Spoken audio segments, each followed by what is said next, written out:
আমাদের মাননীয় প্রধানমন্ত্রী প্রথম বৈঠকেই ক্যাবিনেটের বৈঠকে পরিষ্কার করে বলেছেন যে আমরা জনগণের কাছে আবার যেতে বাধ্য, এটা মাথায় রেখেই আমাদেরকে সরকার পরিচালনা করতে হবে এবং নির্বাহী বিভাগকে আমরা সেভাবেই পরিচালনা করতে চাই।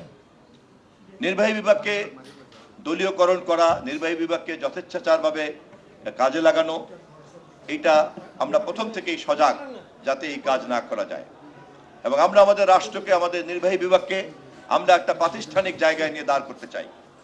সেই কাজে আপনারা যারা কর্মকর্তা, আপনাদেরকে এই ব্যাপারে এগিয়ে আসতে হবে এবং আমাদের তরফ থেকে আমরা আপনাদেরকে কথা দিতে পারি যে আমাদের মাননীয় প্রধানমন্ত্রী এ ব্যাপারে অত্যন্ত পরিষ্কার এবং পরিচ্ছন্ন।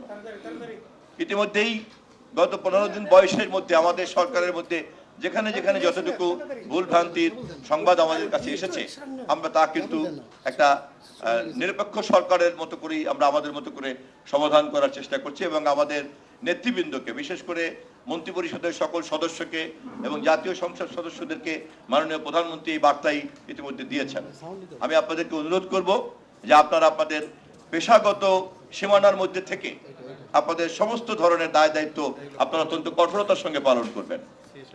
আপনারা প্রত্যেকেই অত্যন্ত যোগ্য কর্মকর্তা এবং আপনারা নিশ্চয়ই জানেন প্রচলিত সংবিধানে নির্বাহী বিভাগ, আইন বিভাগের এবং বিচার বিভাগের মধ্যে সম্পর্কটা কি এবং একটা গণতান্ত্রিক রাষ্ট্র কোনোভাবেই তৈরি হতে পারে না এই সেপারেশন অফ পাওয়ারের ইনস্টিটিউশনাল ক্যারেক্টারিস্টিক্সকে যদি আমরা এস্টাবলিশ করতে না পারি। আমাদের সরকার এই ব্যাপারে আমরা কিন্তু প্রতিজ্ঞাবদ্ধ, প্রতিশ্রুতিবদ্ধ, কেননা আমরা সেবা করার দায়িত্ব নিয়েছি 5 বছরের জন্য, কিন্তু দেশের জন্য আমাদেরকে নীতি প্রণয়ন করতে হবে আমাদের পরবর্তী প্রজন্মের জন্য।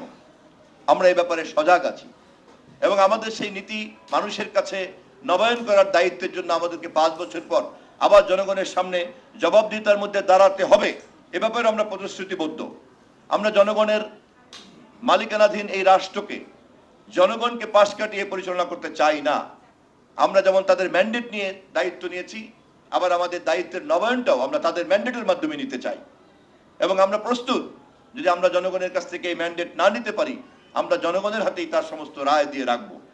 মাঝখানের এই সময়ে জনগণের এই ম্যান্ডেটকে ধরে রাখার জন্য আমাদের প্রতিশ্রুতি অনুযায়ী আমরা রাষ্ট্র, দেশ পরিচালনা করব জনগণের সেবার জন্য। আপনারা সেই ক্ষেত্রে জনগণের আমলাতন্ত্র হিসাবে আমাদের এই সরকারকে আপনারা বিধিবিধানের মধ্য থেকেই, রুলস অফ বিজনেসের মধ্য থেকেই সহযোগিতা করেছেন এবং করবেন। দুর্ভাগ্যজনক হলেও সত্য যে বিগত দিনে রাজনৈতিক প্রক্রিয়ার কোনো পর্বে, কোনো সময়ে এ বিষয়ে আমাদের রাষ্ট্র পরিচালনার নিয়ম নীতির অনেক লঙ্ঘন ঘটেছে। দুর্ভাগ্যজনক হলেও সত্য আমাদের দেশের অনেক সরকার প্রধান রাষ্ট্রকে দলীয়করণ করে ফেলেছিলেন, রাষ্ট্রের বিভিন্ন প্রতিষ্ঠানকে দলীয়করণ করে ফেলেছিলেন, এমনকি পুলিশের মতো ইউনিফর্মকে বিতর্কিত করে ফেলেছিলেন, যে ইউনিফর্মের সার্বজনীন গ্রহণযোগ্যতা ছাড়া সার্বক্ষণিক আইন শৃঙ্খলা প্রয়োগ করার কাজটা করা খুব কঠিন কাজ।